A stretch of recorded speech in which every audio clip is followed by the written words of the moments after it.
chess is a sport. Like in all aspects, it makes the cut to be called a sport. And yet Olympic keeps it outside. Does it make a difference? I mean, is it a big deal for a game like chess to come back to be considered to be played in Olympics? It would definitely be great for chess to be in the Olympics because of the stature of the Olympics. We are kind of close. The World Chess Federation is working very closely with the IOC. Why is not there? What's the logic? There are multiple sports. I mean, they have different considerations to include a sport, but they get a lot of sports applying as well. Okay. But they have some criteria. For a while, the chaos in chess when we had two federations, we lost a lot of time. I think we had a good opportunity 20 years back. At that point in time, okay. But subsequently for the IOC as well, they have to decide how big the games can become, how much can expand and so on. So there are multiple criteria, but we're working closely with them. Hopefully soon we might be at least in the esports Olympics or perhaps even in the main Olympic. And the fact that we are in the Asian Games and have been in the other global events below the Olympics, that might be a platform to get into the Olympics. Right. And chess in India, right? I think it's a golden era for India. You're entering in the golden era because you see 37 years back, you single-handedly broke the Soviet wall. They had absolute dominance in world of chess, the undivided USSR. And after that, from the 90s onwards, it got fragmented. Then you came in. Now Carlsen is there. But I believe the current state where India is, I think about 13 players in the top 100. I think the last January ranking says there are 3 in the top 10. So is India poised to become the superpower of chess? In some ways, we already are the superpower in chess. There are many metrics by which we are. There are many measures by which some of the country is. We are not dominant like the Soviet Union used to be. But if you take, for instance, the age of our top players, all are with me as an exception, all of them are, well, I think the oldest one is 21. And so they were not even born when we became the Grandmaster. No, to put it mildly, but they're all incredibly young, which means they have a long time ahead.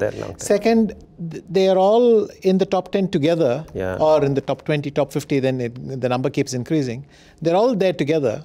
And can you imagine how fantastic that is for us? Because they will not only try to have the best results, but the moment one of them has a good result, all the others will be motivated to catch up. Absolutely. So they have this beautiful combination of friendship and rivalry.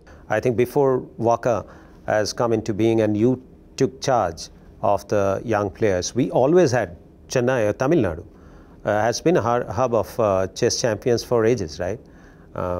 I think 30 out of 85 grandmasters come from Tamil Nadu. That's right. Yeah.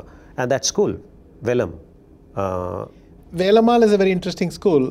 Spun off in its own, it would be one of the top countries in chess.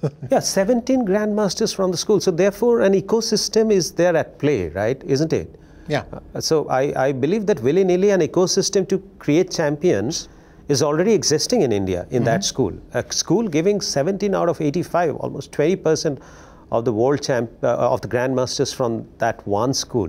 So the prototype is already there, which I think Gopi Chand has created in badminton. I mean, we had Prakash Padukone after 3 decades.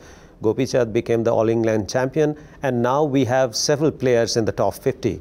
But in chess, we already have that in that school, Velampur. Yes, Velamal has obviously done some remarkable stuff as the school.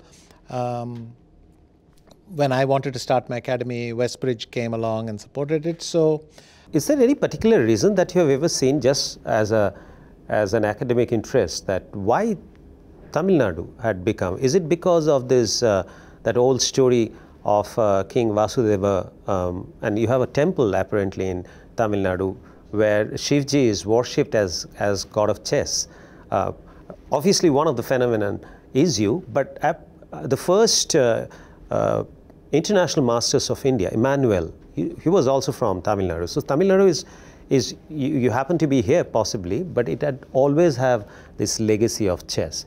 Chess was accepted culturally, which means parents don't hesitate to teach the youngsters how to play chess. In fact, they remember to do it.